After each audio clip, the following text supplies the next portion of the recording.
नमस्कार, SBT news में आपका स्वागत है। पेश है 21 अक्टूबर शनिवार दोपहर 3:15 बजे राजस्थान की 15 बड़ी खबरें। इस न्यूज बुलेटिन के प्रायोजक हैं विनी केक एंड मोर।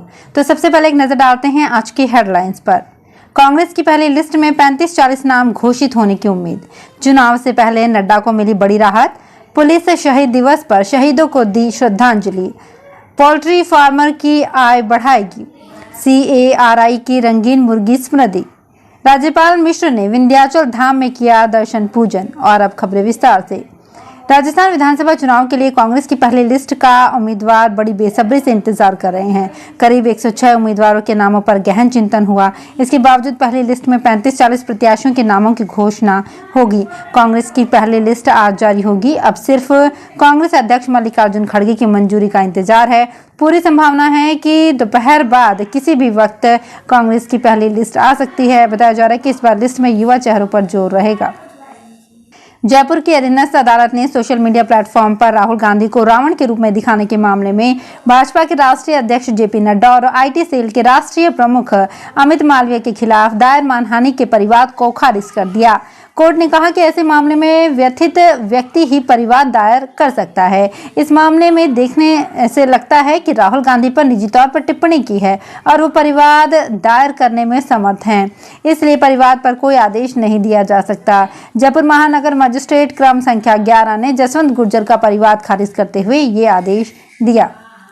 पुलिस शहीद दिवस समारोह के अवसर पर शनिवार को राजस्थान के DGP उमेश मिश्रा ने अमर शहीद पुलिस कर्मियों को श्रद्धांजलि दी। पुलिस अकादमी में आयोजित शहीद दिवस समारोह में DGP ने देश के सभी प्रांतों, केंद्र शासित प्रदेशों और अर्धसैन्य बलों के 1 सितंबर 2022 से 31 अगस्त 2023 तक के विभिन्न वर्ग के सभी शहीद अधिकारियों एवं कर्मचारियों के पदनाम और उनका नाम लेकर उन्हें सम्मान दिया।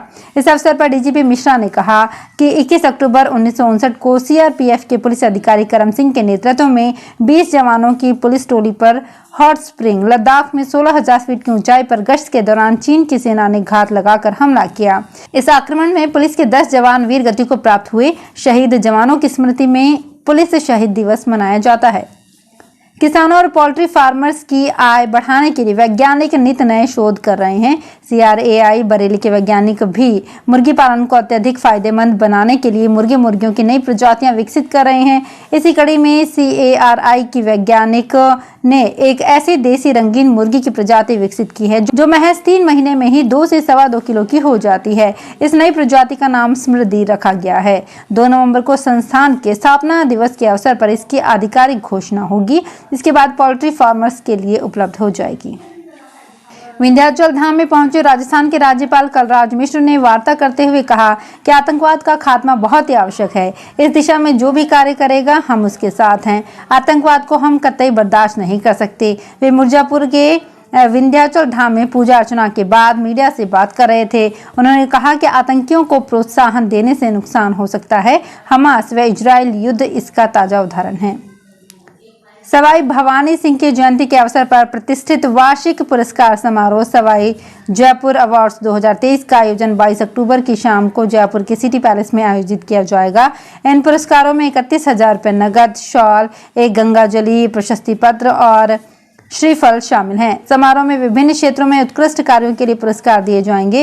इनमें राजा दुल्हा राय अवार्ड, राजा काकिल देव अवार्ड, आर्किटेक्चर एवं हेरिटेज संरक्षण के लिए राजा पजवन देव अवार्ड, मेडिसिन के क्षेत्र में उत्कृष्टता के लिए राजा भगवंत दास अवार्ड और जयपुर के पारंपरिक शिल्प के क्षेत्र में उत्कृष्टता के लिए राजा मान सिंह प्रथम अवार्ड प्रमुख हैं।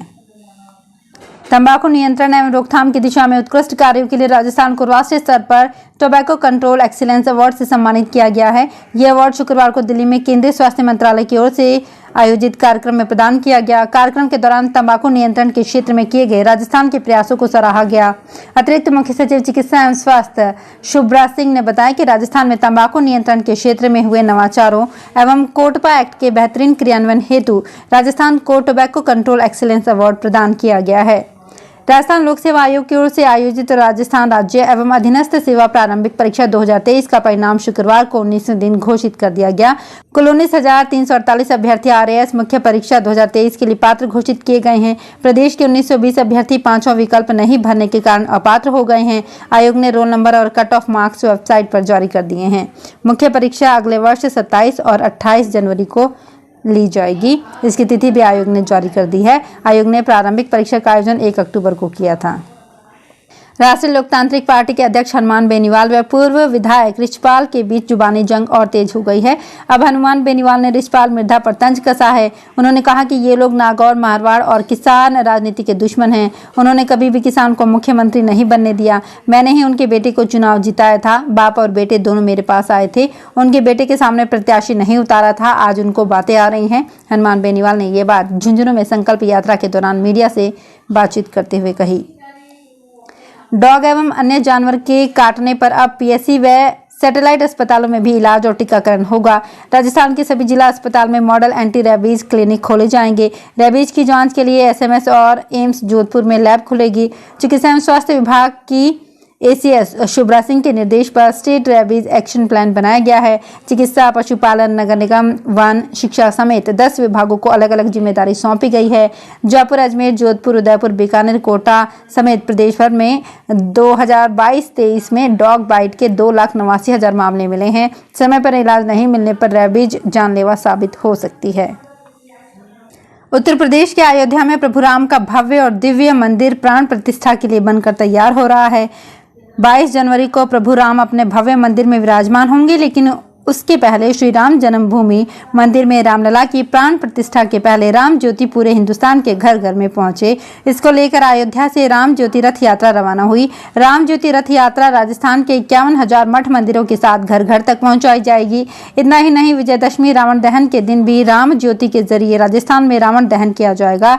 इसी के साथ देश के अन्य प्रदेशों में भी राम ज्योति भेजी जाएगी।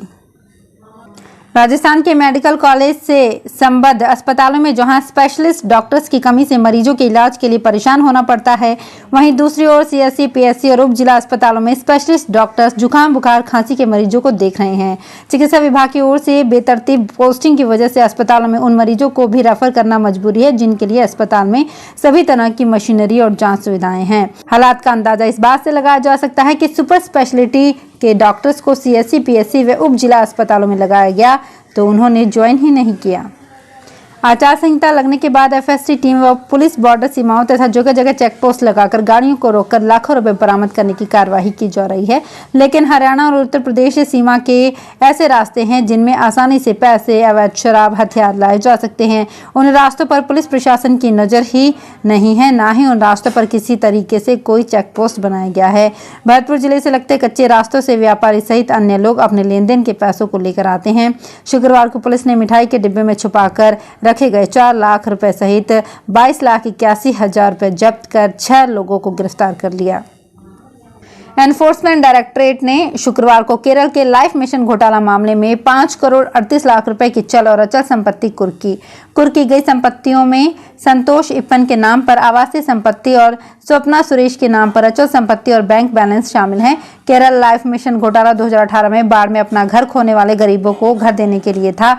बाद में इस मिशन में कई घोटाले सामने आए। ईडी ने यूनिटेक बिल्डर्स के मैनेजिंग डायरेक्टर संतोष इप्पन के नाम पर संपत्तियां कुर्क की। इसी फर्म को गरीबों के लिए घर बनाने का ठेका दिया गया था। कुपोषण एवं अन्य बीमारियों से बचाने के लिए 9 माह से लेकर 5 साल तक की उम्र के बच्चों के लिए विटामिन ए की खुराक का अभियान चलाया जाएगा। साल में ये खुराक 2 बार पिलाई जाती है। चिकित्सा एवं स्वास्थ्य विभाग, महिला और बाल विकास विभाग की ओर से संचालित अभियान राजस्थान में 30 अक्टूबर से 30 नवंबर तक चलेगा। निदेशक के अनुसार अभियान के तहत 78,45,550 बच्चों को दवा देने का लक्ष्य रखा गया है। विटामिन ए की बोतल खोलने से पूर्व दिनांक लिखे गए हैं। खोलने के बाद 28 दिन के भीतर ही इस्तेमाल होनी चाहिए। तो फिलहाल इस बुलेटिन में इतना ही। फिर हाजिर होंगे कुछ और बड़ी खबरों के साथ। अगर आप भी अपने आसपास की छोटी बड़ी और महत्वपूर्ण खबरों से अपडेट रहना चाहते हैं तो सब्सक्राइब कीजिए हमारे चैनल SPT न्यूज को और प्रेस कीजिए बेल आइकन पर।